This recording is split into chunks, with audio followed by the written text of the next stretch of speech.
Identifier des amis.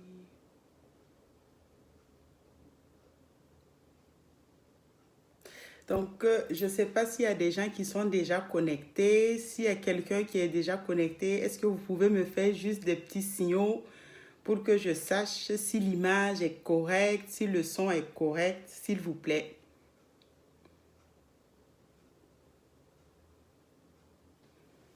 Donc, si vous m'entendez bien, si l'image est correcte, si tout est beau, est-ce que vous m'entendez? Pour que je sache que tout est correct, juste faire des signaux, des pouces ou quelque chose comme ça. Parce que je ne suis pas certaine que l'image ou le son est correct.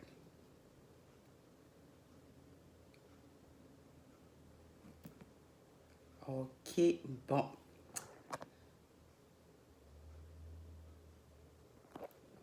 Est-ce que vous m'entendez?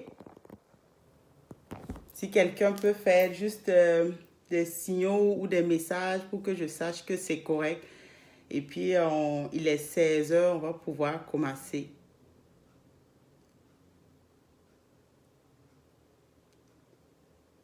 Ok. Donc, je vois que Idrissa Sini, tu es connecté. Est-ce que tu peux me faire un signal, Idrissa, pour que je sache que le son est correct, si vous m'entendez bien, si tout est correct, si tout est beau? Parce que je ne suis pas certaine. Ok, d'accord, super. Merci beaucoup. Bon, donc, merci beaucoup tout le monde aujourd'hui pour ceux qui se rejoignent pour ce live que je vais faire.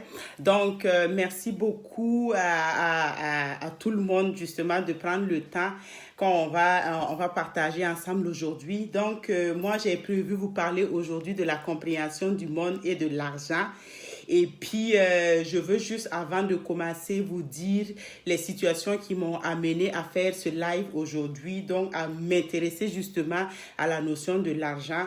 Parce que si je veux faire juste un résumé de mon parcours, moi, j'ai commencé mon parcours au Burkina Faso. Donc, moi, j'ai toujours évolué au Burkina Faso. Après mes études, j'ai étudié en finance et quand j'ai fini mes études, j'ai commencé à travailler. Ma première expérience de travail a été dans une institution financière au Burkina. Et par la suite aussi, j'ai continué à travailler dans les gestions financières. Et par la suite, je suis arrivée au Burkina, au Québec ici, et j'ai continué à travailler dans les institutions financières et puis j'ai étudié en finance aussi. Donc, je peux dire modestement que j'ai une expérience assez vaste quand même au niveau des finances et que par rapport justement à la gestion de l'argent et puis tout ce qui est en retour avec l'argent. Donc, c'est quand moi je suis arrivée ici, donc j'ai commencé à m'interroger parce que quand je faisais la comparaison entre les différents pays, donc vous avez vu, moi je compare toujours mon expérience en tant que Burkinabé originaire du Burkina Faso et mon expérience ici en tant que citoyenne québécoise aussi. Donc, je vois la différence entre l'Occident et l'Afrique et j'ai commencé à comparer, à chercher à comprendre c'est quoi la différence justement entre ces différents pays-là. Donc, vous avez des fois des pays qui sont plus riches, d'autres qui sont pauvres, mais ça ne veut pas dire nécessairement que les pays pauvres, les gens ne travaillent pas. Ça ne veut pas dire nécessairement que les pays pauvres, les gens ne font pas d'efforts, mais il y a toujours cette différence-là. Donc, il y en a qui sont plus riches, qui avancent, qui ont plus d'argent, et il y a d'autres qui travaillent, mais ça n'avance pas, qui sont de plus en plus pauvres. Donc, ça m'a amené justement à aller faire des recherches, à poser des questions, à faire des comparaisons justement entre ces différentes cultures-là pour comprendre où se situe justement le problème par rapport à l'argent. Donc, c'est ainsi que j'ai commencé à faire des recherches, j'ai commencé à faire des études, j'ai posé des questions et je me suis rendu compte qu'en réalité, le problème je ne veux pas dire les pays pour généraliser, mais le problème des gens qui sont dans les difficultés financières, des fois, c'est les croyances qu'on nous a mis dans la tête par rapport à l'argent. Donc, en fait, ça veut dire que quand on est petit et quand on a grandi, on nous a mis des informations sur la tête par rapport à l'argent et ces informations ne sont pas nécessairement vraies. Donc, le présent live aujourd'hui, je vais essayer justement de vous expliquer pourquoi les croyances que nous avons vis-à-vis de l'argent ne sont pas vraies et comment faire justement pour pouvoir aller enlever ces croyances dans nos têtes et avancer maintenant vers ce qu'on veut, avancer vers nos objectifs et atteindre vraiment la qualité de vie, la richesse de vie que nous voulons avoir pendant notre expérience sur la terre. Parce que c'est ça en réalité l'objectif. On est sur la terre là, nous avons besoin d'évoluer, nous avons besoin d'avoir des vies qui nous suffisent, nous avons besoin de profiter pleinement, mais il y a un problème qui est relié à l'argent qu'il faut aller comprendre. Donc en première partie, je vais commencer à parler de l'historique de l'argent. En deuxième partie, je vais justement faire la comparaison par rapport à l'argent actuellement et à la fin, je vais donner des pistes de solutions pour que ceux qui veulent justement aller trouver des moyens pour arranger leur vie et puis résoudre les problèmes financiers, qu'ils puissent pouvoir se diriger vers cette catégorie-là. Voilà. Donc, il faut savoir que l'argent a toujours existé. Donc, les histoires que c'est Dieu qui donne l'argent, que ceci, cela, là, ce n'est pas vrai. L'argent a toujours existé et ça a été quelque chose qui a été mis en place par les peuples les plus anciens. Donc, au commencement, on utilisait, par exemple, en Afrique, c'était les kauris. Donc, aujourd'hui, on connaît les kauris. Donc, on dit des fois dans la traduction de la langue morée que l'argent blanc, l'idpelra. Donc, ça veut dire que nos ancêtres ont toujours utilisé l'argent pour échanger les biens et les services. Donc, mais maintenant, qu'est-ce qui s'est passé à un moment donné pour que nos ancêtres qui avaient la connaissance et la valeur liée à l'argent, on rentre aujourd'hui pour que nous sommes dans une situation où on est de plus en plus pauvres. Donc, qu'est-ce qui s'est passé? Donc, si on remonte dans l'histoire, l'argent là, c'était au début des échanges, c'était du troc. Donc, le troc, c'est quoi? Nous étions dans les 4 coins du monde, donc le nord, le sud, l'est et puis l'ouest. Et puis, on se rencontrait au milieu et puis on échangeait. Donc, ceux qui étaient dans le nord échangeaient ce qu'ils avaient de plus que ceux qui avaient dans le sud et vice-versa. Donc, mais maintenant, c'est au fur et à mesure dans l'importance des échanges parce qu'on s'entend que si moi, je dois échanger 10 litres de lait versus 10 pots de vache ou si je dois échanger 100 tonnes de tissu versus 10 grammes de céréales ou de mil ou de maïs, à un moment donné, ça devient plus important et puis c'est plus difficile à transporter. Donc, c'est dans l'ancien temps, c'est au 7e siècle justement que un roi, donc dans l'histoire là, c'est le roi de Lydie qui s'appelle Crésus. Donc c'est Crésus qui a eu l'idée de créer l'argent sous la forme de pièces de monnaie. Et à l'époque, c'était des pièces d'or. Donc par entente, parce que avant là, c'était comme ça. Donc tu me donnes ce que tu as et puis moi je te donne ce que j'ai et on échange. Donc mais vu que les échanges devenaient de plus en plus importants et que le transport, la comptabilisation était devenue de plus en plus difficile, il fallait trouver un moyen justement pour matérialiser les échanges. Et c'est la même chose. Si par exemple, moi je suis un cultivateur et puis moi je viens échanger mon mil. Donc si je viens cette année pour échanger le mil et puis malheureusement je n'ai pas eu une bonne culture, mais j'étais venu pour prendre des pots de vache. Donc, ce qui va se passer là, toi, tu vas me donner les pots de vache, mais je te promets qu'à ma prochaine visite, à mon prochain voyage, je vais te rembourser mon mil que je te devais. Donc, ça fait qu'au fil du temps là, plus ça devient de plus en plus nombreux, plus en plus volumineux, comment on va faire pour suivre ces échanges qui devenaient de plus en plus complexes? Donc, on a créé la monnaie. Donc, vous voyez, le roi Crésus, là, des fois, on a l'expression qui dit riche comme Crésus, mais en réalité, c'est quoi? C'est parce que c'est lui qui a eu l'idée à l'époque qu'on établisse des monnaies. Donc, ça a été voté, c'est quelque chose qu'ils ont consenti ensemble à les ancêtres. Quand je dis les ancêtres, c'est tout le monde là. Donc, et puis, ils ont choisi des moyens pour faire les échanges. Et c'est là maintenant qu'on a abandonné justement les kauris, on a abandonné les tissus, on a abandonné les morceaux de fer et tout, et on échangeait. Donc, on a commencé maintenant à battre l'or et puis à confectionner des pièces d'or pour faire les échanges pour le commerce. Et par la suite aussi, donc, les échanges, on voit toujours dans l'histoire des pirates, les pirates dans nos bateaux là, qui ont des caisses d'or qu'on retrouve au fond de la mer. Mais c'est ça, parce qu'on s'entend, si on doit faire des transports avec des lingots d'or, des pièces d'or, c'est plus en plus lourd, c'est plus difficile à transporter, et ça fait quoi? Ben, ça fait fait que les bateaux chavirent. Donc, il fallait trouver encore un autre moyen qu'on puisse transporter pour faire les échanges et que ça soit moins volumineux et plus difficile et aussi plus sécuritaire. Parce que quand on transportait justement les lingots d'or, les pièces d'or dans les bateaux, on se faisait attaquer et puis on perdait tout. Donc, c'est par la suite maintenant que la monnaie, le billet, le papier là a été inventé et ça a été inventé en Chine. Donc, qu'est-ce qui s'est passé? On a eu l'idée par la suite, justement, d'inventer un autre moyen qui est plus facile à transporter et puis qui est plus sécuritaire et plus peut-être résistant. Donc, on a commencé à fabriquer les billets de banque. Et là, maintenant, les échanges ont continué comme ça au fur et à mesure. Donc, vous voyez que depuis le début, il y a toujours existé l'argent. Il y a toujours été un échange. Il n'y a jamais à aucun moment où quelqu'un était assis et puis tout était lui donné. Non, même ce qui est écrit dans les écrits religieux, là, le jardin d'Éden, qu'il fallait travailler, non, c'est pas possible parce qu'il faut toujours faire un effort pour aller avoir quelque chose. Donc, si vous regardez maintenant dans la mythologie, depuis le début, l'argent a toujours existé parce que c'est le moyen d'échange qu'on a besoin sur le plan terrestre.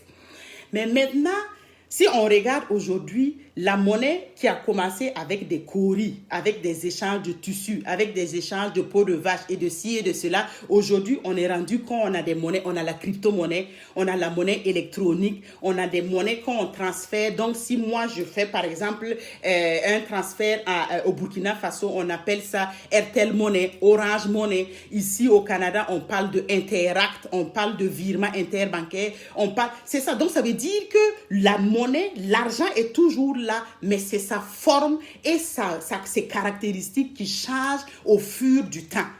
Vous voyez? Donc maintenant, qu'est-ce qui s'est passé? Donc il faut savoir aujourd'hui que ceux qui ont l'argent et ceux qui n'ont pas l'argent, donc c'est les croyances qu'on nous a mis dans la tête.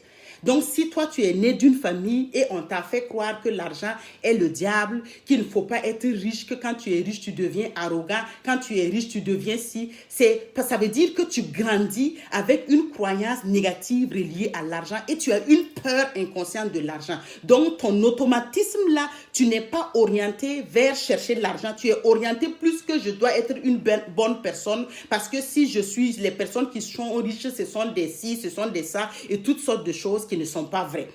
Et maintenant, il y a l'autre partie. Donc, l'autre partie, déjà, ça peut être des cultures, ça peut être des pays ou ça peut être seulement des familles où les croyances reliées à l'argent sont complètement différentes.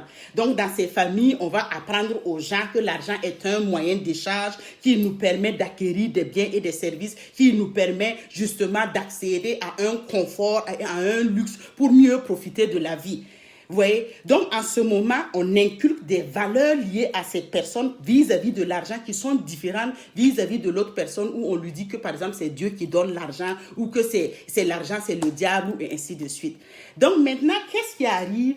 Donc, ce qu'il faut retenir et ce qu'il faut savoir, c'est que si aujourd'hui, nous avons des gens qui ont l'argent, ça veut dire qu'il y a toujours deux situations. Donc, il y a ceux qui ont choisi de réussir et d'avoir leur argent selon leurs valeurs. Donc, on va dire la bonne façon, donc honnêtement et sincèrement. Et il y a ceux aussi qui choisissent d'avoir l'argent d'une autre façon qui est contraire à l'honnêteté et qui est contraire à la franchise. Donc, ce qu'il faut savoir là, c'est qu'effectivement, l'argent, on peut l'avoir. C'est quelque chose qui est disponible, c'est vaste, c'est à l'infini. Il suffit d'aller chercher les opportunités pour aller avoir l'argent, mais en ce moment, on choisit la direction qu'on veut prendre pour avoir l'argent. Mais il faut retenir aussi que quelle que soit la direction que nous avons prise pour aller chercher l'argent, tôt ou tard, nous allons récolter ce que nous avons sémé. Ça, c'est la loi de la vie, c'est la loi de la nature, c'est la loi du karma. Donc, qui dit que tout ce que tu sèmes, tu le récoltes tôt ou tard. Donc, maintenant, moi, aujourd'hui, l'objectif de ce live-là, c'est de donner les outils pour que ceux qui veulent et qui sont conscients qu'ils ont besoin d'argent pour réussir leur vie, pour aller avoir un niveau de confort qui les concerne et qui les réconforte, qu'ils sachent que c'est possible, mais il faut seulement aller reprogrammer ce qui est rentré dans la tête vis-à-vis de l'argent pour pouvoir aller vers les bonnes opportunités. Parce qu'on s'entend aujourd'hui, vous et moi, que ce n'est pas ceux qui travaillent le plus dur, ce n'est pas ceux qui souffrent le plus qui ont le plus d'argent. Au contraire, Les statistiques sont là. Si vous regardez dans les pays développés, les gens travaillent, on va prendre les fonctionnaires. Les fonctionnaires travaillent en moyenne 40 heures par semaine. Dans les pays qu'on dit par exemple en difficulté, où il y a de la pauvreté, les gens travaillent en moyenne par semaine presque 90 heures.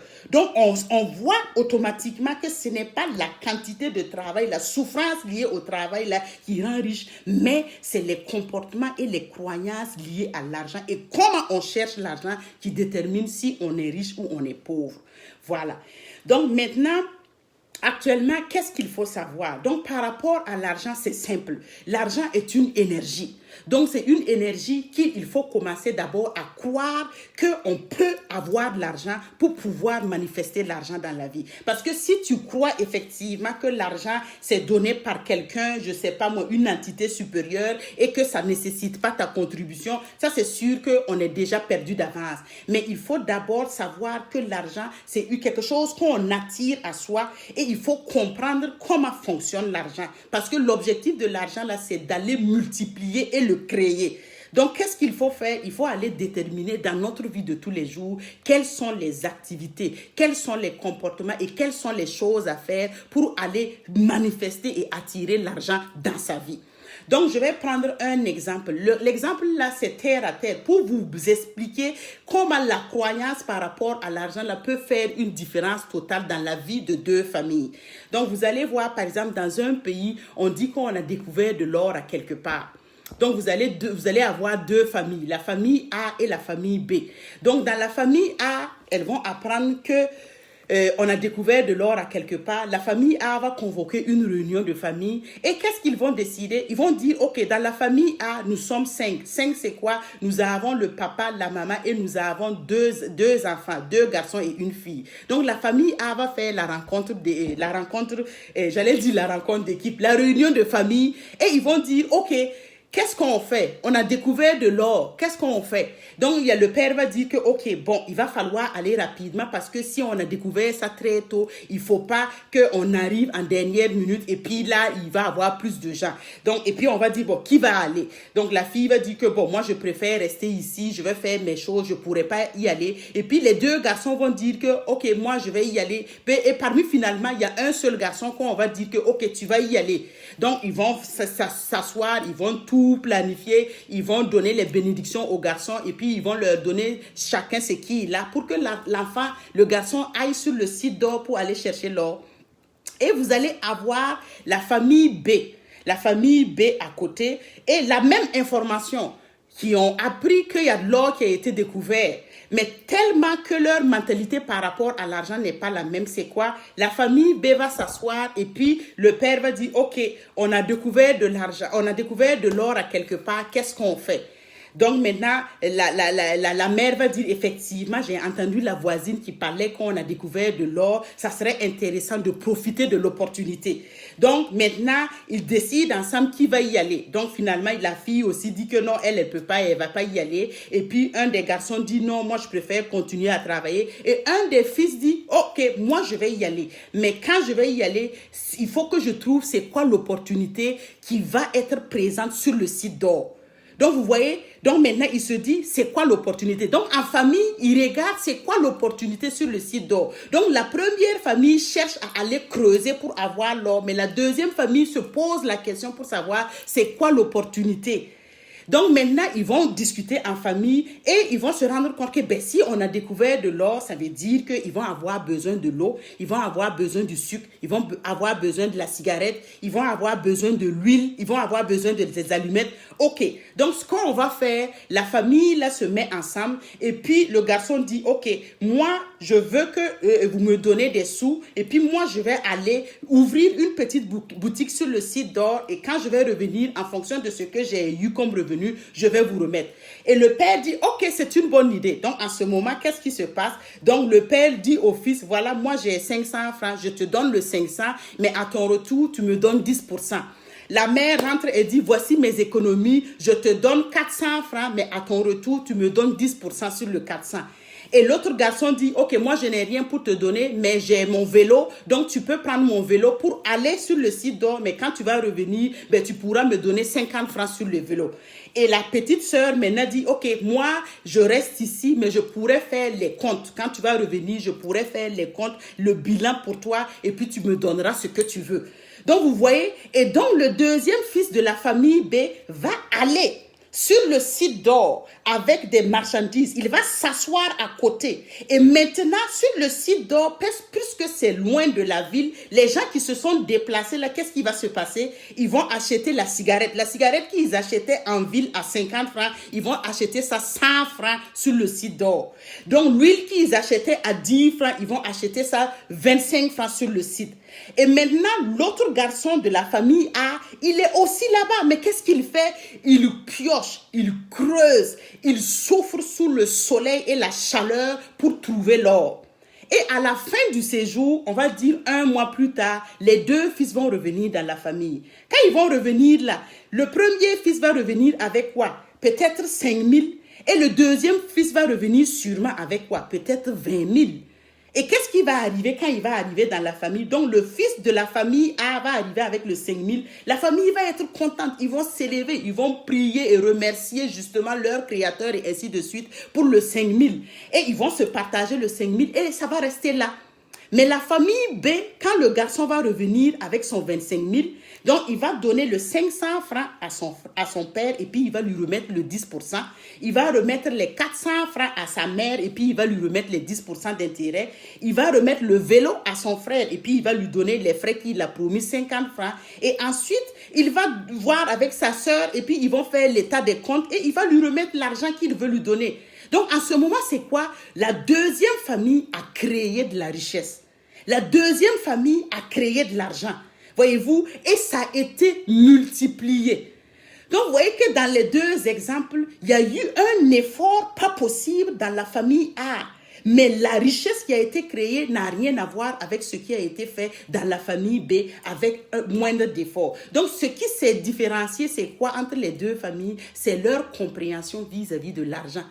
Voyez-vous? Donc, la première famille voit que l'argent, il faut aller souffrir, créer des choses, piocher pour avoir. Alors que l'autre famille s'est assise pour déterminer c'est quoi l'opportunité que nous avons à saisir dans la situation pour aller se faire de l'argent. Et c'est la même chose qu'on fait tous les jours. Et l'exemple le plus palpant actuellement, c'est avec l'histoire du coronavirus, de la COVID. Pendant la pandémie, là, il y a eu combien de fortunes et de milliardaires qui se sont créés juste avec des applications qu'ils ont eu à lancer pour permettre aux gens de se retrouver, de se connecter virtuellement. Regardez même le masque. Quelques années plus tard, on parlait même pas du masque. Qu'est-ce que ça voulait dire, quoi, le masque? Mais avec la pandémie, vous avez vu les créateurs, les gens qui se sont mis à créer des masques, à faire des choses et puis qui ont profité. Il y a des fortunes qui se sont construites rien qu'à partir de la pandémie là. Et il y a des gens qui se sont rendus riches rien qu'en saisissant les opportunités. Voyez-vous. Donc, vous allez dire peut-être que non, que c'est trop simpliste, c'est trop facile. Mais c'est ça la réalité. C'est ça la réalité. L'argent, ce n'est pas de travailler dur, de souffrir matin au soir et puis de travailler, je m'excuse pour le mot là, de travailler comme un âne. Non, l'argent, c'est de saisir les opportunités et de déterminer là où on va se diriger pour aller créer de la richesse pour nous. Voilà. Donc maintenant, ça va me donner la prochaine partie qui est là de faire le lien maintenant entre l'argent et tous les problèmes qu'on a dans le monde. Donc aujourd'hui, on voit quoi? Quand on parle par exemple de terrorisme.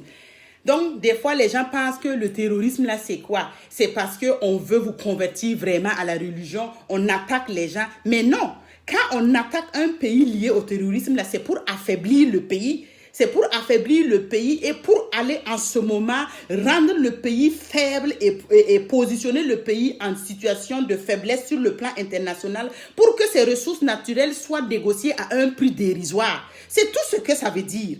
Donc, quand on attaque un pays, ça veut dire que ce qu'ils veulent faire, là, c'est prendre le contrôle pour avoir une pression sur le pays, pour que ces richesses naturelles soient, comment on appelle ça, spéculées au monde, au niveau international à un prix dérisoire. C'est ce que ça veut dire. Quand les États-Unis ont été attaqués lors du 11 septembre, là, c'était pas la réalité en arrière, là, c'était pour affaiblir économiquement, politiquement et financièrement les États-Unis. C'est tout ce qui était en arrière. Voyez-vous? Donc, c'est la même chose. Donc, mais ce qu'il faut savoir quand on dit qu'un pays est riche, ce n'est pas le pays en tant que tel, sa situation géographique sur la carte là, qui détermine. C'est les habitants qui sont à l'intérieur du pays et qui vivent dans ce pays. C'est leur capacité financière là, qui détermine si le pays est riche ou le pays est pauvre. Donc, en économie, c'est ça, c'est le produit intérieur brut. On entend ça des fois, le PIB, c'est ça. Ça veut dire que si un pays est riche, c'est pas le pays là en tant que tel, ce sont les habitants qui vivent dans ce pays et dans ce territoire là, qui sont riches, qui créent de la richesse. C'est ça. Donc en réalité maintenant, ce qu'il faut savoir, c'est quoi? Par rapport à l'argent, c'est de commencer d'abord à enlever toutes ces croyances dans notre tête que l'argent ne fait pas le bonheur. Ça, c'est le plus grand slogan. C'est que l'argent ne fait pas le bonheur, qu'il vaut mieux mourir béni que riche. Et même dans les écritures religieuses, là, qu'est-ce que ça dit? Ça dit que c'est plus facile à un chameau de passer par le trou d'une aiguille qu'à un riche de rentrer dans le royaume des cieux. C'est ça. Ça dit encore quoi? Que heureux les pauvres, car le royaume des cieux les appartient. Mais l'objectif en réalité c'est quoi? C'est de vous endormir. C'est l'objectif en réalité, c'est de vous faire peur par rapport à l'argent pour que vous contentez de rester derrière. Et maintenant les autres, c'est quoi qu'ils font? Ils utilisent ça, ils créent des choses que vous utilisez et puis vous leur repayez l'argent. C'est tout. Si on regarde aujourd'hui, moi je parle avec vous à partir de mon téléphone. On s'entend que quand le téléphone a été créé au début, c'était comment? C'était des gros machins et puis il n'y avait pas de vidéo, il n'y avait rien dessus. Mais regardez aujourd'hui, mais les personnes qui ont créé le téléphone, la personne qui a eu l'idée d'aller créer le téléphone aujourd'hui, là, il est où? Ça veut dire qu'il a créé une société, ça lui appartient et puis l'argent continue de rentrer de génération en génération. La même chose, ceux qui ont créé l'ordinateur, celui qui a eu l'idée de créer les climatiseurs, tout ce qu'on utilise dans notre vie de tous les jours, là, ce sont des gens qui se sont assis, qui ont créé quelque chose et puis ça leur rapporte. Voici aujourd'hui YouTube. Avec l'avènement du coronavirus, l'information a été rendue disponible sur YouTube. Tout le monde utilise YouTube pour se former. Mais YouTube, là, c'est quoi? Ça appartient à des gens. Ça appartient à des individus comme vous et moi. Et chaque jour, c'est des milliards et des milliards en transactions financières qui brassent sur YouTube. C'est la même chose que Facebook. C'est la même chose. Facebook, Twitter, Instagram, WhatsApp, tout ça là, c'est la même chose. Et c'est des circulations, des échanges monétaires, des flux financiers, des milliards et des milliards qui se passent tous les jours. Et maintenant, qu'est-ce qu'il faut faire? Il faut que nous, on se pose la question, comment on va faire maintenant pour aller chercher l'argent honnêtement, selon nos valeurs, pour avoir la vie qui nous intéresse. Et qu'est-ce qu'il faut faire? La solution est simple.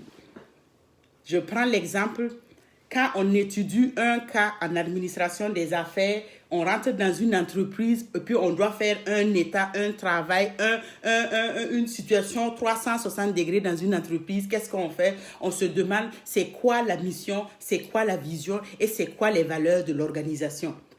Donc, ce que vous devez faire la même chose pour vous. Donc, vous devez vous poser la question, quelle est ma vision, quelle est ma mission et quelles sont mes valeurs? Et si vous déterminez ça maintenant, votre mission, votre vision et vos valeurs, et vous regardez maintenant quels sont les moyens et les stratégies que vous allez mettre en place pour atteindre votre objectif. Maintenant, je vais prendre un exemple simple pour éclairer ce que je dis par rapport à la mission, à la vision et aux valeurs. Donc, on va prendre l'exemple, par exemple, d'un jeune homme, on va dire un jeune Burkinabé, dont son rêve, là, c'est devenir le premier opérateur économique reconnu à l'international représentant le Burkina Faso. Ça, c'est son rêve. Donc, ça, c'est sa vision.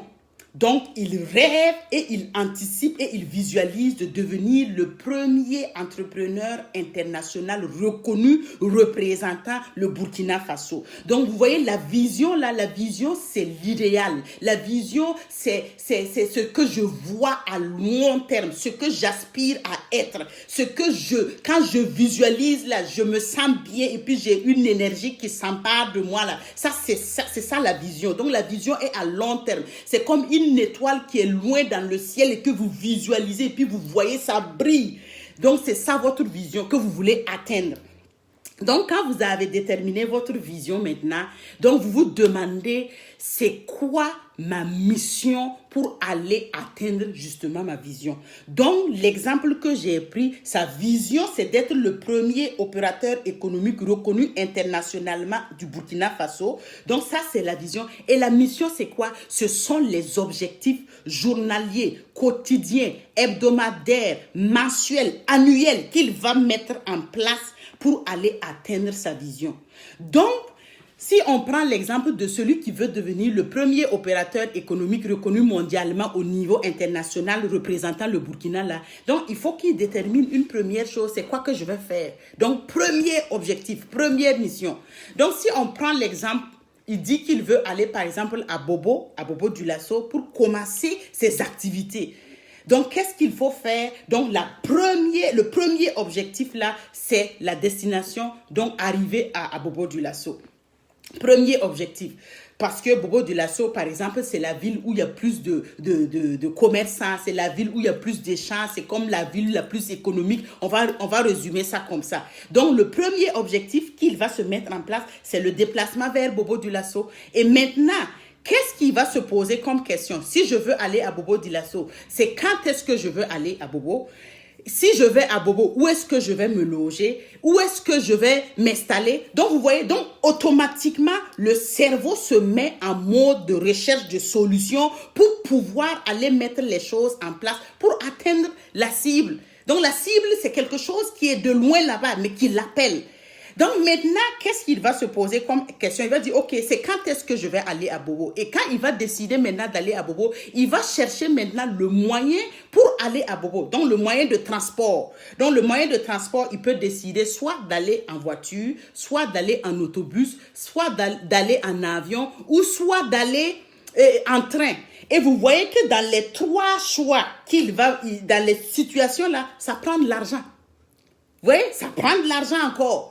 Donc, il faut qu'il, dépendamment de sa situation financière, il va aller soit en auto, soit en voiture, ou soit le bus. Donc, on va prendre l'exemple, par exemple, qu'il va aller avec l'autobus, donc l'autocar. Donc, en ce moment, qu'est-ce qu'il va faire? Il va se renseigner pour savoir c'est quoi la société, la compagnie de transport qui me permet d'aller à Bobo dans le temps requis, dans les délais pour pouvoir aller exécuter ce que je veux faire à Bobo. Donc, si par exemple, il doit être à Bobo le 19 octobre à 20h, qu'est-ce qu'il faut faire? Il faut que je m'assure que j'ai une compagnie de transport qui est ponctuelle, dont le chauffeur est sérieux, qui se comporte bien pour me rendre à destination sain et sauf et à l'heure à Bobo.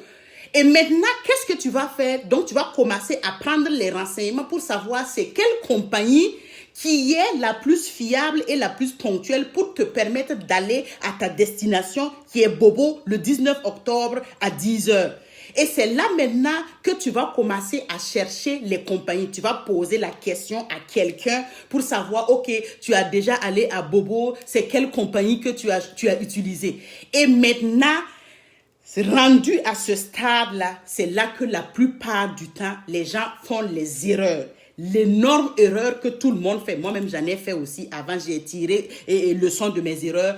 Quand tu es rendu au stade maintenant d'embrasser le pas, de mettre en concrétisation tes objectifs pour aller vers ta vision-là, il ne faut pas parler de ça aux gens. Donc, si on prend par exemple l'exemple tu veux aller à Bobo. Donc, tu as posé la question à quelqu'un que tu connais qui est déjà allé à Bobo. Donc, demande-lui, moi, je veux aller à Bobo. C'est quelle compagnie de transport que tu me suggères qui est conviviale, qui est ponctuelle et puis qui est sérieux. Le chauffeur roule comme il faut pour que j'arrive sain et sauf à Bobo. Oh, la personne va te dire, oh, j'ai utilisé telle compagnie. Vraiment, c'était très bien. Et puis, j'ai adoré la compagnie, c'était bien. Mais l'erreur qu'on fait, la personne va te demander, mais pourquoi toi tu veux aller à Bobo? Et c'est l'erreur qu'on fait. On va commencer à dire à la personne pourquoi on veut aller à Bobo et on va lui dire notre vision et qu'est-ce qui arrive des fois? La personne va nous dire, ben non, faut pas aller à Bobo. Toi, tu vas aller à Bobo faire quoi? Tu n'as pas entendu tout ce qui se passe à Bobo. La dernière fois même, j'étais là-bas, il y a eu un problème dans un village. Oh non, ça Bobo, ça ne va pas. Faut pas aller là-bas. Donc, vous voyez, donc si dans votre processus d'aller vers votre vision, qui est d'aller à la recherche justement d'être l'opérateur économique reconnu internationalement et mondialement représentant le Burkina Faso, vous avez commencé à mettre votre stratégie en place et vous avez parlé avec quelqu'un, tout de suite ce que la personne elle a fait, elle vous a découragé. Et si vous n'êtes pas fort, mentalement, spirituellement, psychologiquement sur votre destination et vous voulez aller, automatiquement la personne vient de scraper votre motivation. Donc tout ce qui va se passer là, vous allez avoir peur. Donc vous allez commencer à vous dire, oh mais ouais, si je pars à Bobo et si ça marche pas, et si effectivement je fais un accident en route, et si effectivement je me fais attaquer, et si. Et l'énergie que vous aviez au départ à prendre les stratégies et à trouver les solutions pour aller vers votre objectif, tout simplement parce que vous avez parlé de votre rêve, de votre idéal à quelqu'un d'autre là, il vient de vous transférer toutes les peurs. Et qu'est-ce qui arrive? 99,99% du temps, les gens vont abandonner. Ils vont mettre de côté leur projet et ils vont commencer à dire, oh ouais, peut-être même que ça n'allait pas marcher, oh je suis pas assez bon, ou peut-être, ouais, je n'ai pas d'argent, ou ma famille est si, ou vous voyez, et ils mettent le projet sous les oubliettes.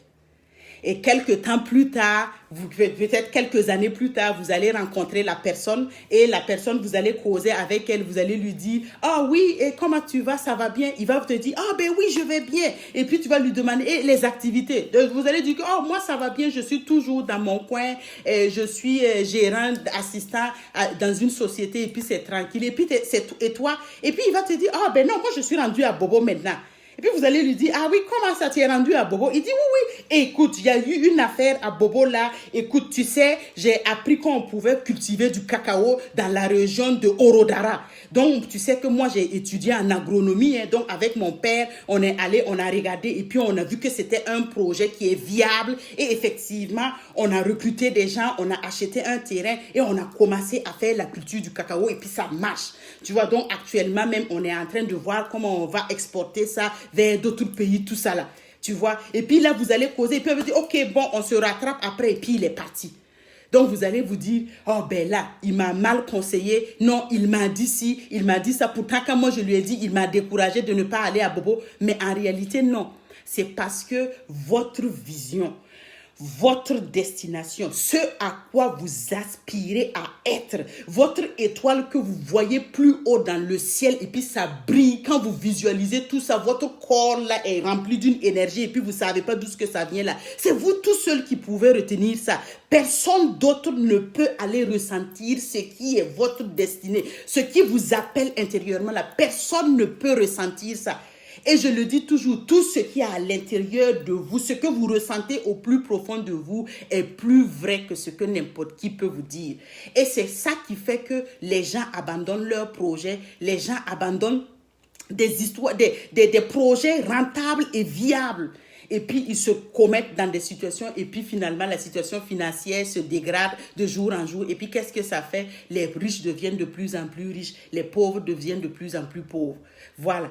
Donc, c'est très, très, très important. Donc, quand vous avez déterminé votre vision, vous avez déterminé maintenant les objectifs, les missions pour aller vers votre vision-là, ça n'engage que vous. Donc, quand vous demandez conseil, même si c'est votre coach, même si c'est un père spirituel, même si c'est un mentor, le mentor là ne peut pas ressentir ce qui est votre appel à vous, ce qui est votre vision à vous. Il ne peut pas ressentir ça. Tout ce qu'il peut faire, c'est vous donner des conseils et des suggestions, mais votre vision intérieure là n'appartient qu'à vous. Et quand vous avez commencé maintenant à déterminer votre mission, donc là je veux aller à Bobo, je vais choisir la bonne compagnie, je veux faire ci, je veux faire ça. Donc vous allez déterminer maintenant vos valeurs. Et les valeurs là, c'est quoi? C'est la base, c'est le ciment, c'est la fondation, c'est le béton sur lequel vous allez soutenir votre mission et votre vision. Et les valeurs là, c'est quoi? C'est ce qui va déterminer que vous allez choisir le bon côté pour aller chercher l'argent. Donc, honnêtement, sincèrement, avec franchise, ou que vous allez choisir l'autre côté en transformant, en manipulant les gens ou en utilisant de la malhonnêteté. Donc, ce sont vos valeurs là qui va déterminer clairement la direction que vous allez prendre pour aller chercher l'argent. Donc, si vous remarquez des fois, les gens qui ont utilisé des moyens, si je veux dire, pas trop, en tout cas, des moyens qui sont hors de l'honnêteté et qui sont hors de la franchise, là, ce sont ces personnes-là, des fois, on dit que non, l'argent l'a rendu ingrat, l'argent l'a rendu, c'est quoi le mot là, hautain, l'argent l'a rendu vaniteux, non.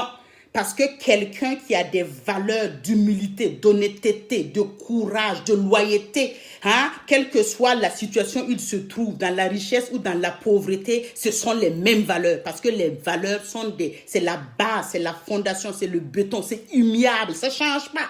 Donc, si vous avez quelqu'un, parce que du jour au lendemain, il est devenu riche et puis là, il ne respecte plus personne, il traite tout le monde comme sous terre, ça veut dire seulement que c'est la vraie personne qui était et que l'argent n'a fait juste que révéler la véritable identité de la personne. Donc, moi, ce que je veux que vous reteniez à partir d'aujourd'hui, c'est que l'argent est une énergie qui existe et qui est manifeste et qui est présente et qui est accessible à tout le monde. Mais il faut d'abord y penser et y croire. Et aujourd'hui, vous allez faire, si vous faites les recherches, vous allez regarder à gauche ou à droite sur la terre, là. Vous voyez très bien ceux qui choisissent de gagner leur argent honnêtement et ceux qui choisissent l'autre côté pour gagner leur argent. Ceux qui choisissent de gagner l'argent honnêtement, quand ils emploient, c'est trop. Qu'est-ce qu'ils font? Ils créent des fondations, ils font des dons, ils créent des hôpitaux, ils donnent parce que c'est trop. Parce que quand on a compris le fonctionnement de l'argent et la création de l'argent, à un moment donné, ça devient trop. Il y a un artiste qui chante que l'argent est trop là. C'est la même chose. Parce que tellement que c'est en abondance. Si tu as créé une société où tu as créé quelque chose et puis chaque jour que quelqu'un utilise ce que tu as créé, ça te crée de l'argent. Donc, à chaque jour, c'est de l'argent qui rentre sur la caisse, qui rentre dans le compte, qui rentre. Donc, à un moment donné, qu'est-ce qu'il faut faire de ça? Ben, il faut donner. Donc, même des fois, on parle d'histoire de Bill Gates. Les gens ont dit dernièrement par rapport à la pandémie que non, il veut faire du mal aux gens. Non, non. C'est parce que Bill Gates là, c'est qui il a créé puis ce qu'il a fait là. On voit aujourd'hui, l'argent, c'est trop. Qu'est-ce qu'il va faire de ça? Donc, il faut donner parce que ça continue. Donc, aujourd'hui, c'est comme j'expliquais, la personne qui a créé YouTube là, et ceux qui ont créé YouTube, à un moment donné, ils ont revendu ça à Google et ainsi de suite. Mais ces personnes-là, ils ont reçu de l'argent et puis ça continue. Aujourd'hui, les gens utilisent, on utilise et puis l'argent rentre, ça rentre seulement. Voilà. Donc, il faut aller revoir les croyances reliées à l'argent pour pouvoir attirer l'argent à soi. Voilà. Donc, si on se débarrasse de l'esprit de pauvreté, si on se débarrasse de l'état de pauvreté et on commence à penser que l'argent est quelque chose qui est accessible et qu'on doit aller chercher les opportunités, vous allez voir que automatiquement les idées vont venir. Ça va venir. Et puis, c'est pas tout le monde qui est obligé de créer une entreprise ou d'inventer quelque chose pour avoir l'argent. Moi, je connais des gens qui ont été des employés, qui ont travaillé pendant des années et des années, mais qui ont une financière stable, qui sont riches, si je peux bien dire ça. Parce que l'argent aussi, c'est quoi? C'est comment tu l'utilises. C'est ça. Donc, fait que quand tu utilises l'argent, il faut que tu te rassures. Est-ce que quand tu utilises l'argent, là, ça te crée quelque chose? Parce que l'argent qu'on utilise et on investit dans quelque chose qui ne nous retourne pas, ça crée pas de la richesse. Ça ne crée pas de la richesse du tout. Donc, il faut aller déterminer c'est quoi les objectifs, c'est quoi votre mission, c'est quoi votre vision et c'est quoi vos valeurs qui vous sous-tendent pour pouvoir aller mettre en place ce qui est important pour vous. Voilà. Et maintenant, si on fait le lien aujourd'hui, donc des fois, c'est un sujet qui est sensible, mais c'est la réalité. On parle des fois de l'esclavage. Donc, l'esclavage, tout ce qu'on a su là, c'est que dans l'ancien temps, on a amené des gens de force dans leur pays pour les amener, pour qu'ils travaillent dans d'autres pays. Mais en réalité, c'est quoi? C'est parce que dans ces pays-là, il fallait créer de la richesse. Et comment faire? Parce qu'il manquait du monde pour créer la richesse, il fallait aller les chercher ailleurs.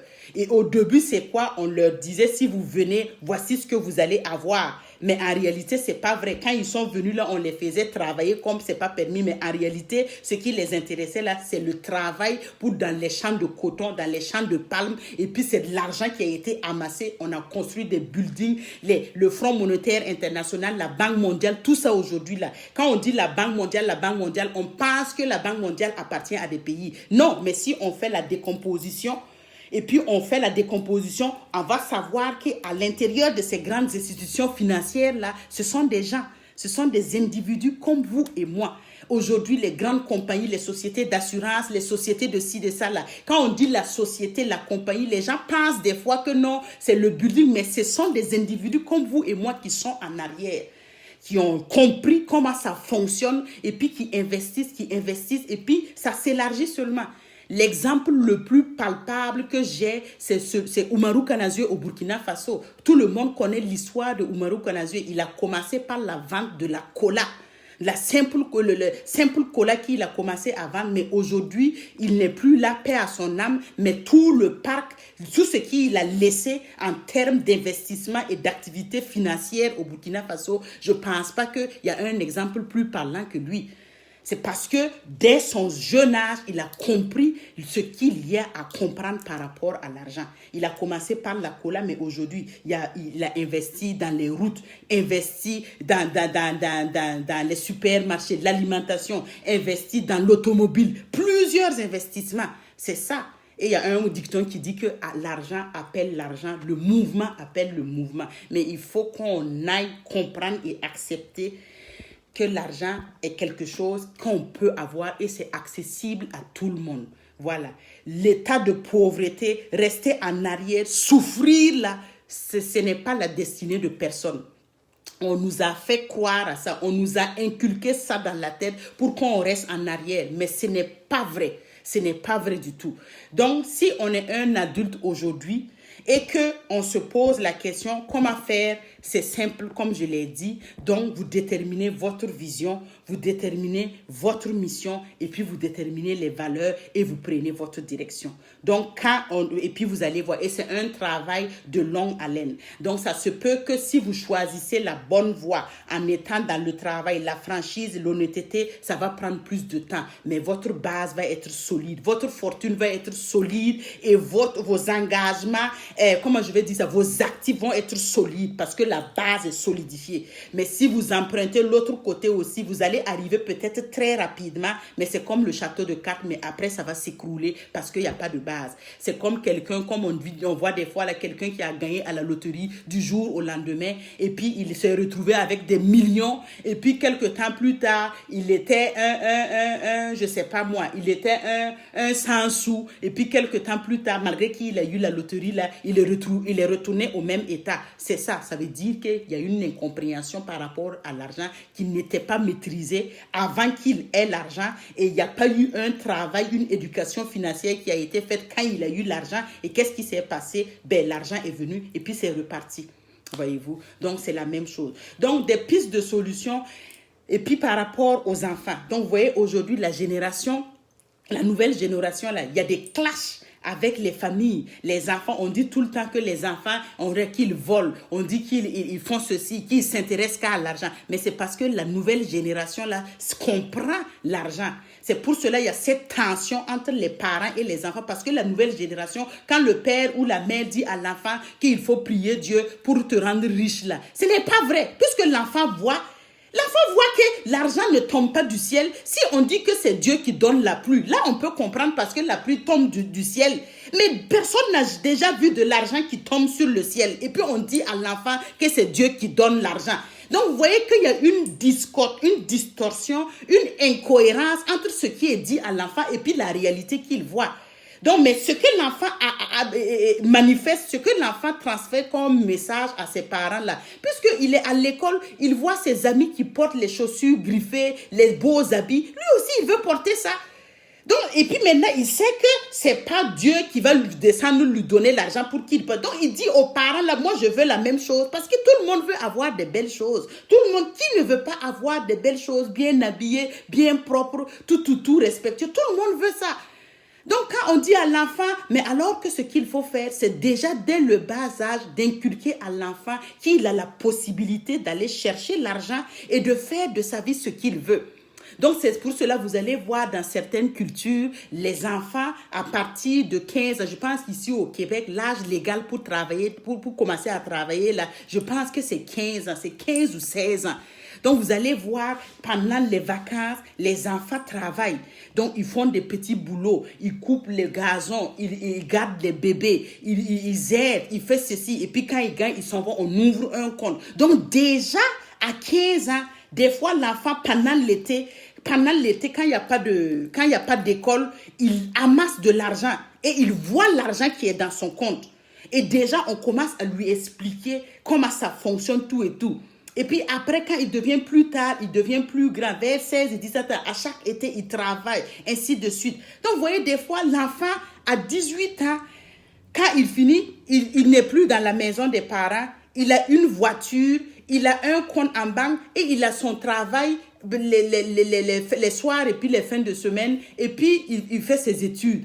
Donc, vous voyez que, mais c'est quoi la différence avec d'autres cultures? D'autres cultures, des fois, là, même jusqu'à 25 ans, jusqu'à 30 ans, des fois, tout le monde est toujours dans la même maison familiale. Et puis, des fois, on se bagarre et puis on se chamaille parce que tout le monde veut. Alors que, vous voyez, c'est parce que la compréhension vis-à-vis de l'argent, elle est complètement fausse de l'autre côté.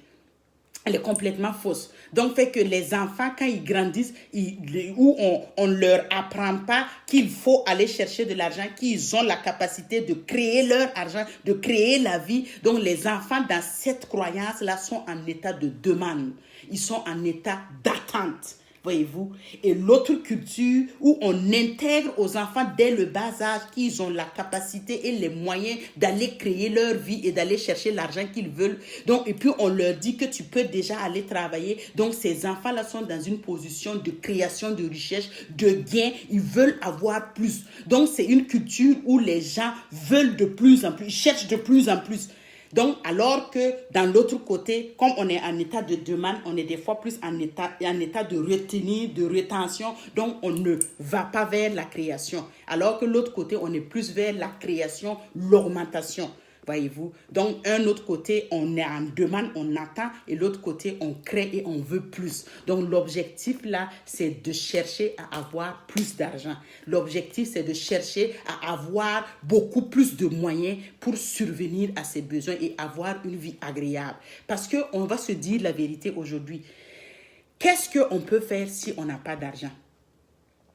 Dites-moi, qu'est-ce qu'on peut faire si on n'a pas d'argent? Rien. Moi, je connais des femmes aujourd'hui qui ont souffert pendant des années et des années au pays pour pouvoir avoir un traitement de fertilisation, pour avoir un enfant. Elles ne l'ont jamais eu. Mais moi, je connais des femmes aussi dans d'autres pays, avec l'argent, il y a des traitements de fertilisation qui ont été faits en couple. Et puis aujourd'hui, ces personnes-là vivent heureuses et puis elles ont leurs enfants.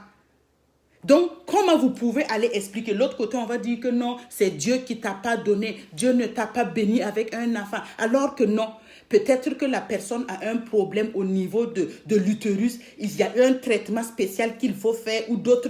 Et puis, la personne va avoir son rêve le plus ardent qui est de tenir son propre bébé dans la main. Mais elle va mourir peut-être sans avoir accès à ça. Voyez-vous? Mais tout ça, c'est quoi? C'est parce que la croyance liée au fait qu'il faut attendre qu'on nous donne, alors que non. Alors que non. Aujourd'hui, tout, absolument tout. Moi, je connais des gens des gens qui étudiaient à l'école, qui ont des notes pas possibles, des gens qui avaient une intelligence pas possible à l'école, mais qui ont été obligés d'abandonner l'école par faute de moyens. Par faute de moyens. Voyez-vous? Et l'autre côté, on a des gens qui n'ont pas peut-être beaucoup d'intelligence, mais qui ont eu le support et le support nécessaire et qui ont réussi, qui ont avancé à des niveaux. Peut-être que l'autre, s'il avait eu les moyens, ça allait être plus haut que ça.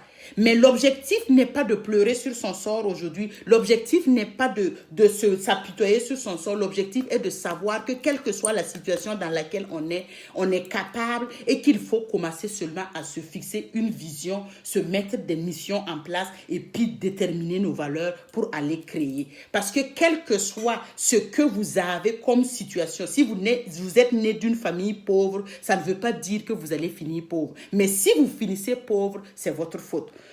Si ton père est pauvre, si ta mère est pauvre, ce n'est pas de ta faute. Mais si toi, tu meurs pauvre, là, c'est de ta faute. Ah oui, définitivement. Et on a vu aujourd'hui des gens qui sont issus de grandes familles, fortunés et riches, qui ont mal terminé dans la pauvreté. Et on a vu des gens qui sont issus de familles extrêmement pauvres, mais qui sont dans les sommets aujourd'hui. Je pense à Magic System. Je pense actuellement à... Le groupe Magic System, là, ils ont été propulsés au plus haut niveau. Les sportifs, il y en a plein qui nous prouvent que la pauvreté, là, c'est quelque chose qu'on t'a mis dans la tête et tu as choisi d'y croire. Mais il faut enlever ça complètement de la tête parce que ce n'est pas vrai. Heureux soient les pauvres car le royaume des cieux leur appartient là. Ça là, c'est comment on appelle ça? Moi, j'appelle ça, c'est un somnifère. Voilà, c'est un somnifère pour que vous dormez, vous passez à danser, vous passez votre temps. Et pendant ce temps, on extirpe votre argent. Et c'est la même chose aujourd'hui. Vous allez voir dans un quartier là, une personne qui ne travaille pas, qui n'a jamais travaillé, qui fait rien de sa vie. Du jour au lendemain, elle dit que le Saint-Esprit lui est descendu par la tête. Et elle vient te dire, toi qui travailles depuis des années et puis tu as l'argent, tu te soutiens dans ta vie, elle vient te dire que si tu ne fais pas ça, Dieu va te punir et que Satan va faire ci. Et la personne prend son argent et elle s'en va donner à la personne qui vient de dire qu'il a été touché par le Saint-Esprit et qui n'a jamais travaillé de toute sa vie et les gens donnent leur argent. Donc vous voyez, c'est la croyance liée à l'argent qui est fausse. Tellement que toi-même, tu ne crois pas à l'argent, tu n'es pas capable de voir que l'argent que tu gagnes, ce n'est pas la sueur de ton front et que c'est toi qui as gagné. La personne vient te flatter tellement tu as peur de l'argent et puis tu prends ça et puis tu t'en vas donner. Et c'est comme ça que beaucoup aujourd'hui sont là couchés. Ils parlent, ils flattent les gens et puis ils leur donnent leur argent. Et c'est comme ça qui se passe tous les jours. Et vous allez voir que ça soit les arnaques sur Internet, que ça soit les vols, que ça soit les fraudes, tout. C'est parce qu'on vous a mis de la peur sur l'argent et puis vous prenez votre argent et puis vous donnez. C'est comme ça. Parce que si on n'arrive pas à vous mettre de la peur, parce que quelqu'un qui a compris le fonctionnement de l'argent, quelqu'un qui sait comment on gagne de l'argent aujourd'hui là, et puis tu sais que c'est soit tu as travaillé honnêtement ou tu as travaillé malhonnêtement là, on ne peut pas venir te mettre des choses dans la tête et puis tu vas prendre ton argent donné. Ce n'est pas possible. C'est ça. Même aujourd'hui, si quelqu'un meurt, et puis la personne dans certains pays où la religion est force vitale aujourd'hui, là, si quelqu'un meurt et puis on n'a pas l'argent pour donner à l'église ou à quoi que ce soit là, on dit qu'on ne bénit pas le corps de la personne. Ah, heureux les pauvres que le royaume des cieux vous appartient. Et puis toi tu meurs, tu n'as pas un franc pour qu'on donne à l'église, on refuse de te bénir. Vous-même allez comprendre ce qu'il y a en arrière. Et ce qu'il faut savoir là, l'argent, c'est toujours deux côtés. Donc, il y en a qui forcent et puis il y en a qui flattent. Donc, on vous flatte, on vous fait sentir comme si tout, et puis vous donnez. Donc, si jamais il y a un problème, qu'est-ce qu'on dit? On dit, ben non, on ne leur l'a pas forcé. C'est eux-mêmes qui donnent. Ils nous donnent. Et effectivement, il ne vous a pas forcé, il ne vous a pas menacé avec une arme. Non. Il vous dit des choses seulement, il rentre dans votre tête, il mélange tout, il vous insulte de la peur, il vous enlève votre confiance en vous et puis vous donnez l'argent. Vous donnez l'argent. Et puis maintenant, après, là, vous priez, vous priez, vous priez, vous priez. Et c'est comme ça, pendant que les autres créent, ils avancent, ils envoient des choses et puis vous rachetez, c'est la même chose. Donc, il faut comprendre que l'argent, c'est en réalité des opportunités à saisir. Et à chaque jour, il y a des opportunités. Les opportunités sont à l'infini. Et ça existe partout. Actuellement, même en Afrique, là, c'est la place où il faut aller investir parce que le prochain millénaire, là, tout le monde sait. Tous comment on appelle ça, les grands penseurs économiques, socio-économiques, là, les grands gourous de la finance, là, savent que le prochain millénaire, là, se trouve en Afrique. Et actuellement, si on reste dans cet état de pauvreté-là et on ne détermine pas, on va manquer encore. On va manquer le train des opportunités. Depuis l'avènement, quand Barack Obama a été élu aux États-Unis, on a vu dans le monde qu'il y a eu un renouvellement de l'assurance des Noirs au plan international. Tout le monde a vu ça. Donc, ça veut dire que quoi? Ça veut dire que Barack Obama a rehaussé l'image. Il a cassé beaucoup de préjugés qu'on disait sur les Noirs là au plan international. Et pire encore, sa femme Michelle Obama, elle a représenté la communauté au plan international. Donc maintenant, si vous regardez même dans les réseaux sociaux aujourd'hui, on rappelle au naturel. On parle de plus en plus le naturel, les cheveux naturels. Mais pendant ce temps-là, c'est des compagnies encore, ceux qui venaient vous dire que de vous mettre les produits éclaircissants pour rejeter votre peau noire là, c'est les mêmes compagnies encore aujourd'hui qui viennent vous vendre des produits pour vous dire d'avaler de la collagène ou de ceci, de cela pour récupérer votre peau noire. Est-ce que toi, on est déjà noir? Est-ce qu'on a besoin d'avaler des collagènes pour être encore noir? Mais vous voyez comment on passe pour aller chercher de l'argent. Et actuellement, aujourd'hui, il y a plein de femmes qui chaque jour, qui payent les produits parce que je veux avoir un teint chocolat. Tu n'as pas besoin d'avaler un produit pour avoir un teint chocolat parce que tu es déjà noir. Mais c'est quoi? C'est le monde qui est comme ça. Voyez-vous? Donc, et tout ça, c'est quoi? Il ne faut pas manquer. Donc, si vous vous asseyez, vous observez bien, vous allez voir que les opportunités sont tout le temps là pour aller chercher de l'argent, pour aller se faire de l'argent et pour avancer. Les possibilités, les disponibilités sont là. À aucun reste. C'est ça. Donc, j'espère vraiment que le message que j'avais pour vous aujourd'hui, ça vous a aidé. Et puis, l'objectif qu'il faut retenir là, c'est déjà de faire un statut de notre situation aujourd'hui en tant qu'adulte. Donc, comme moi, je dis tout le temps là, vous utilisez YouTube. Si vous allez sur YouTube, là, il y a plein de choses. Mais sur YouTube aujourd'hui, vous pouvez même aller vous former. Et puis, quelqu'un qui est allé à l'université, qui a fait de la maîtrise, vous êtes au même niveau parce que l'information est là. L'information est là, mais il faut aller la chercher. La connaissance est là, il faut aller la chercher. La connaissance aujourd'hui, avec l'avènement de l'Internet et puis du virtuel, on n'est plus obligé d'aller s'asseoir dans les bancs de l'école pour apprendre. On a les moyens. Donc, mais tout ça, c'est quoi? Ça demande de l'argent.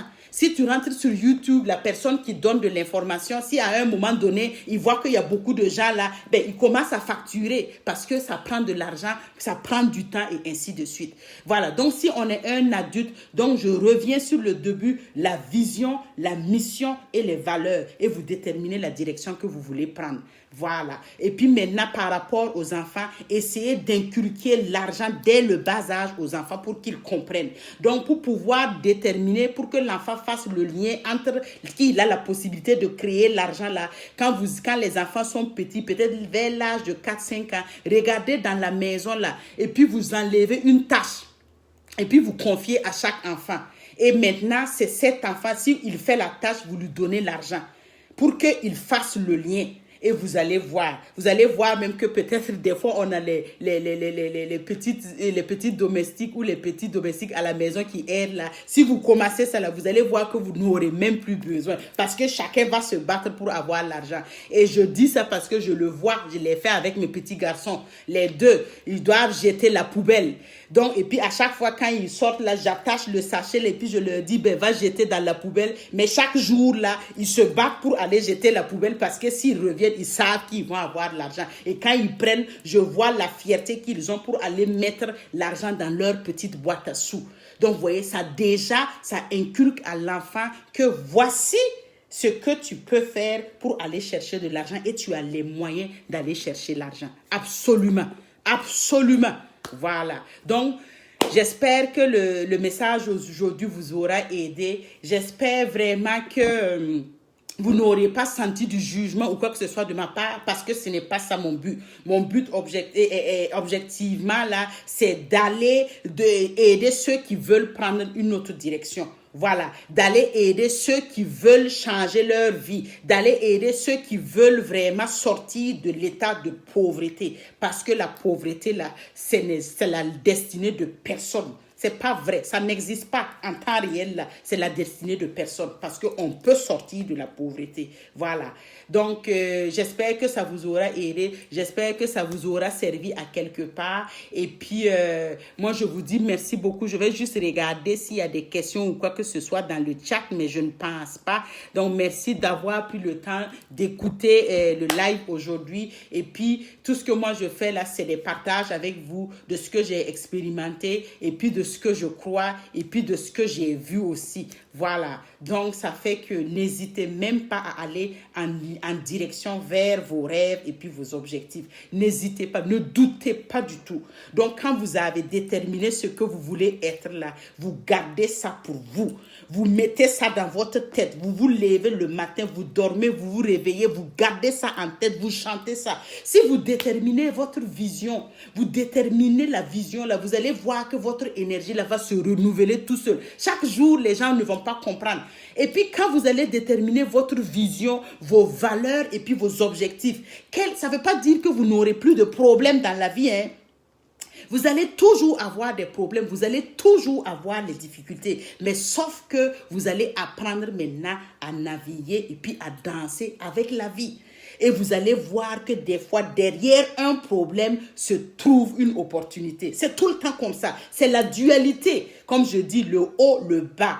Le ciel et la terre, l'air et le feu, le nord, le sud, l'est, l'ouest, l'homme et la femme, la gauche, la droite, le bien, le mal. C'est toujours les deux côtés. Et quel que soit ce qui se présente là, il y a toujours des opportunités à aller saisir. Il y en a toujours. Mais il ne faut pas être distrait.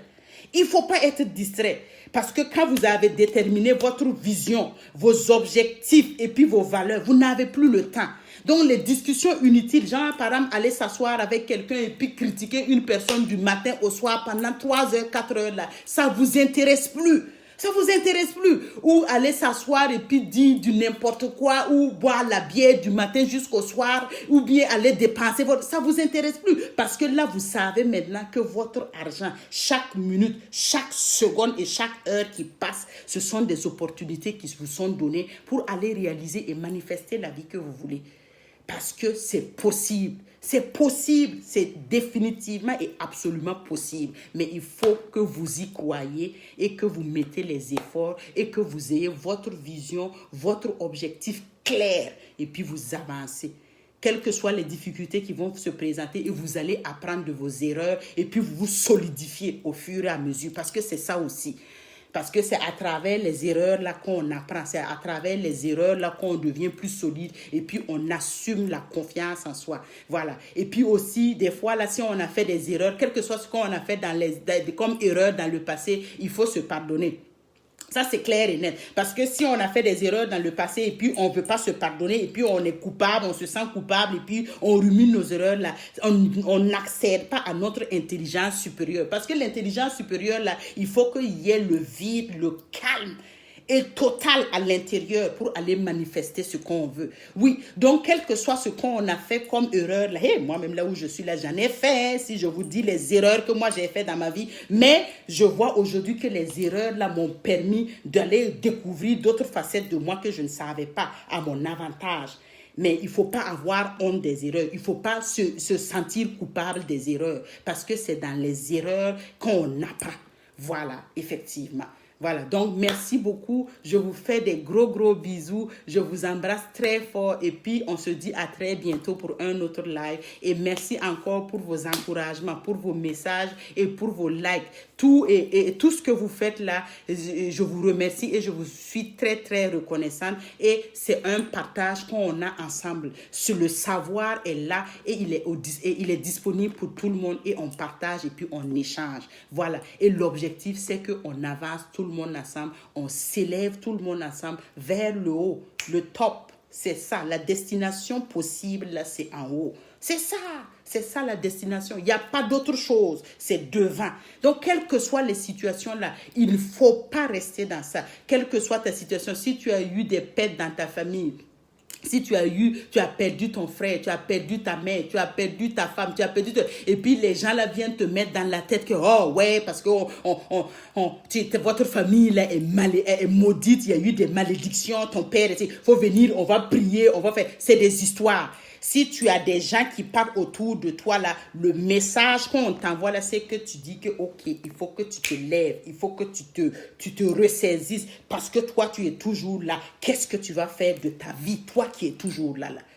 Avance, fais quelque chose, détermine tes objectifs, détermine ta vision, mets des choses en place et avance.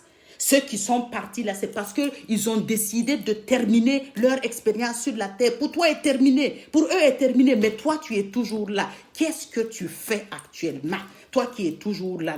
Et si vous faites ça, si vous déterminez votre vision, votre mission et vos valeurs claires, vous allez voir à quel point vous allez commencer à attirer à vous des gens qui vous ressemblent, des gens qui vous supportent. Et votre mental, votre spirituel, votre émotionnel, psychologique, là, ça va commencer à s'améliorer au fur et à mesure parce que votre énergie n'est plus la même.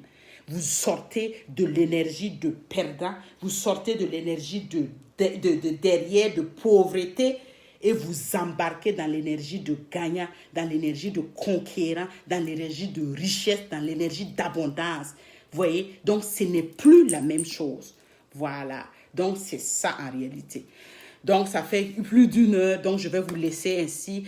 On va se reparler pour un autre live. Merci beaucoup. Et puis, je vous embrasse très fort. Et puis, je vous dis à très bientôt. Oh, namasté. Merci. Au revoir.